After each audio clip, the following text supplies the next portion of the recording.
Monarch just had some pretty big news come out. I guess was that in the end of 2021 or 2022 that all the funding came through? Yeah, it was at the end of last year.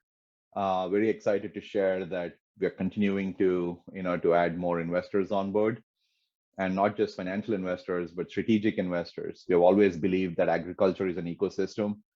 The farmer should not be tied into just one product or company. So we need a whole host of companies to come along with us. So with that in mind, super happy to announce that Case New Holland Industrial, CNH Industrial, is a part of our investment portfolio. So they actually reinvested in Monarch in our Series B.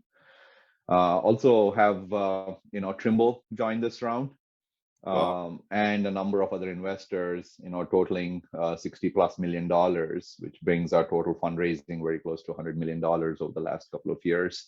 This is not the last of it, but more importantly, and the reason I'm really excited, is some of our partnerships that we're starting to announce. We have already publicly announced our electrification licensing agreement with CNH Industrial, which means you'll start to see Monarch technology in CNH electric tractors in the very near future. So these are the kind of things that really are accelerating the electrification of farming. So this was actually some of the 61 million that came in, that was actually company reinvesting, which is quite a nod to what you've accomplished.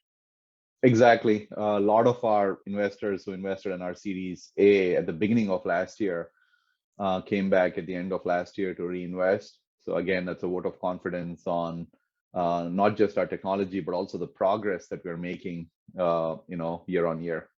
So CNH Industrial, VST, almost every one of our early investors has reinvested last year, along with new investors who are starting to see the potential of the technology, not just nationwide here in America, Jared, but also global. Our lead investor is Astanor. They invested because they are specifically interested in food and agriculture from a European perspective. They're starting to see some of the challenges US farmers are facing, also being a global issue. What do you think? I mean, there's a lot that stands out, but what do you think is what have you done between the first round and now to gain that confidence of investor? Because it's one thing to gain investment at the beginning when when you have an idea and a concept and goals. It's another thing that round B is that's a huge nod to a company. So what are those landmarks that you hit that you really think instilled that confidence? Yeah, the big difference is, even though the company and the technology has been around, our first patents were filed back in 2017 timeframe. The technology was developed in the 2015 to 2017 timeframe. And the Monarch as an entity was in stealth mode until 2019. And once we first came out and showcased what an electric automated tractor looks like and should look like, that's what led to that first round of funding.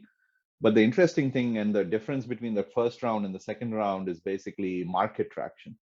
The fact that we have hundreds of farmers, both large and small, expressing, committed interest in acquiring our tractor, not just one, two of them. A number of farmers have placed, reservations for like 5+ tractors in some cases, is a nod to, the fact that we have a product that meets the needs of the farmer.